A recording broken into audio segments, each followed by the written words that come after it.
नमस्कार दोस्तों, आज की इस खास वीडियो में हम बात करेंगे उन खास डिफेंस संबंधी अपडेट्स की जिन्होंने सबको चौंका दिया। किस हाइपरसोनिक मिसाइल को रशिया जल्दी ही तैनात करने वाला है? F-35 स्टेल्थी फाइटर जेट के लिए ऑस्ट्रेलिया क्या नई योजना बना रहा है? चाइना की तरफ से किस अमेरिकी निगरानी एयरक्राफ्ट पर लेजर से अटैक किया गया और कितनी खास बन चुकी है स्वदेशी एयर टू एयर वाली BVR मिसाइल अस्त्रा? इसी तरह की काफी सारी जानकारियां मिलेंगी इस वीडियो में।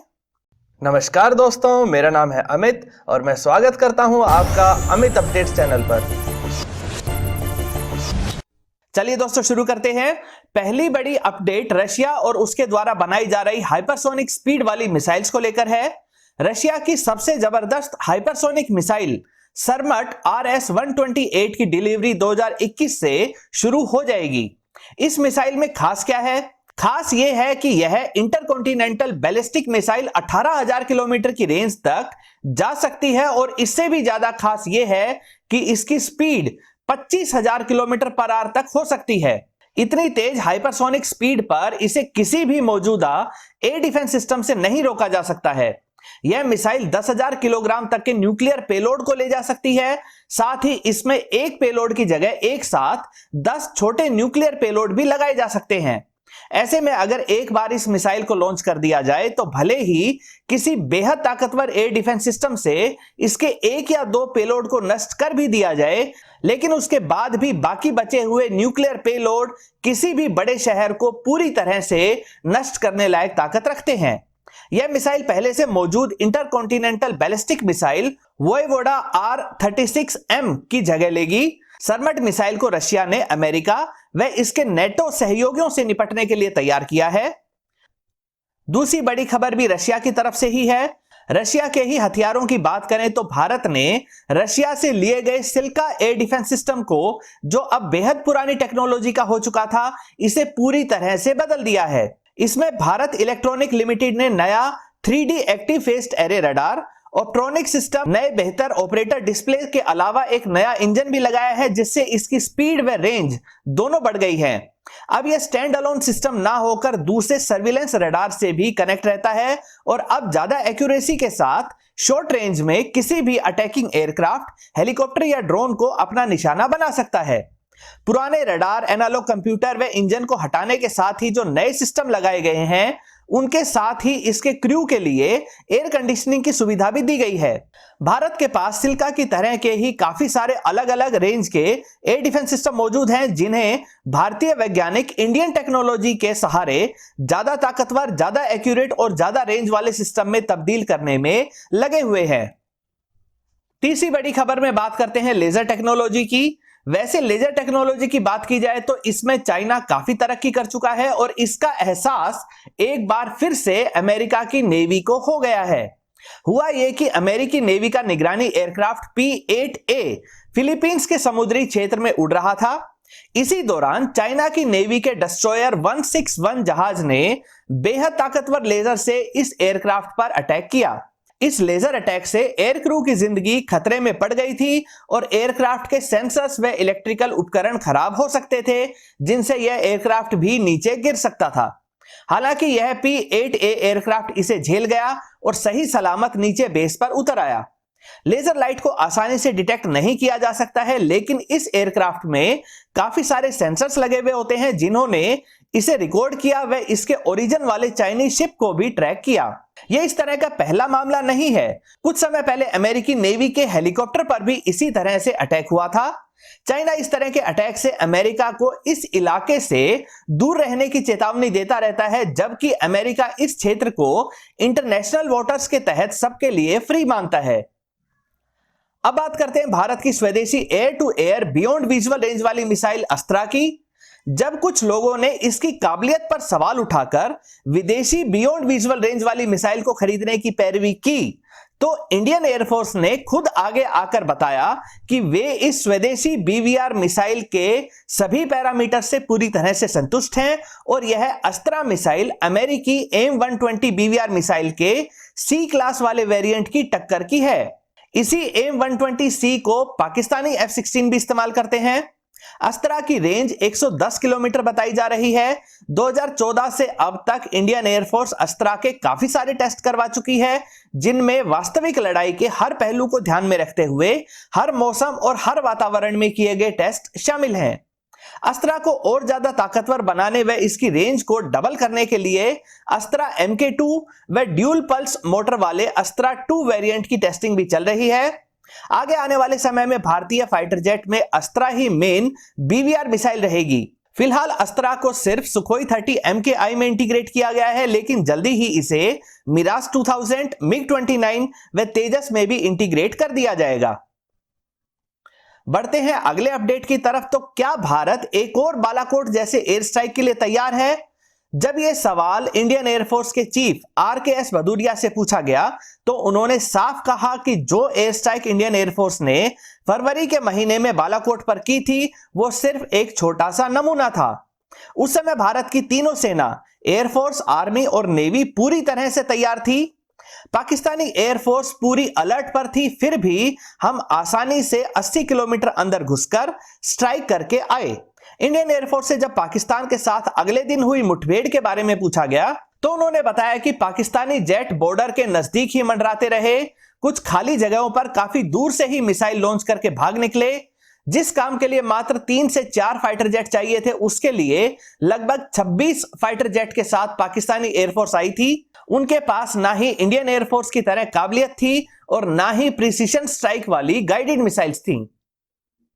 बात करें F-35 की, ऑस्ट्रेलिया और यूनाइटेड किंगडम मिलकर स्टेल्थी 5th जनरेशन के F-35 के लिए एक रीप्रोग्रामिंग लेबोरेटरी खोल रही है।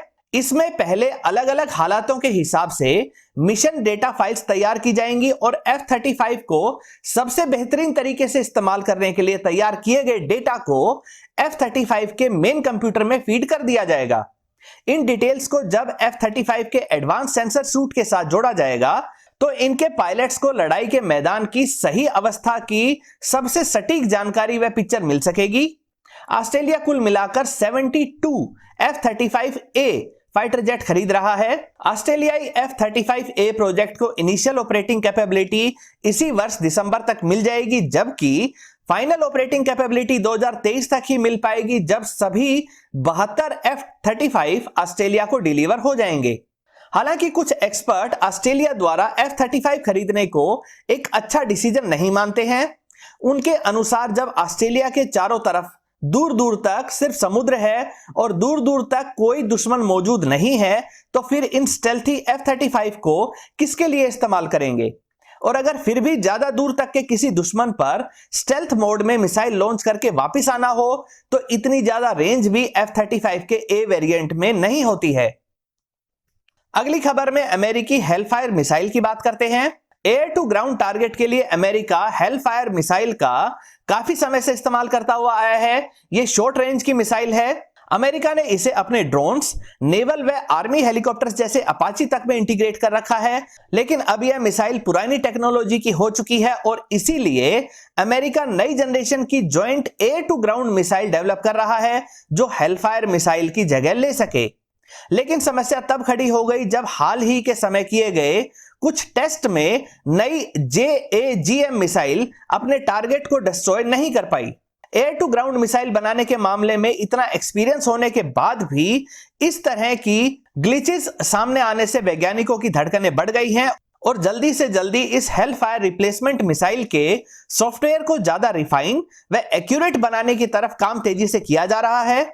हेलफायर मिसाइल की स्पीड व रेंज बढ़ाने के लिए काफी समय से अमेरिकी वैज्ञानिक कोशिश कर रहे हैं। अगली खबर फेसबुक, ट्विटर और गूगल के बारे में है। सोशल मीडिया की इन बड़ी कंपनियों ने चेतावनी दी है कि अगर पाकिस्तान अपनी पॉलिसीज को नहीं बदलता है तो वे पाकिस्तान में अपनी सर्विसेज को पूरी तरह से बंद कर देंगी।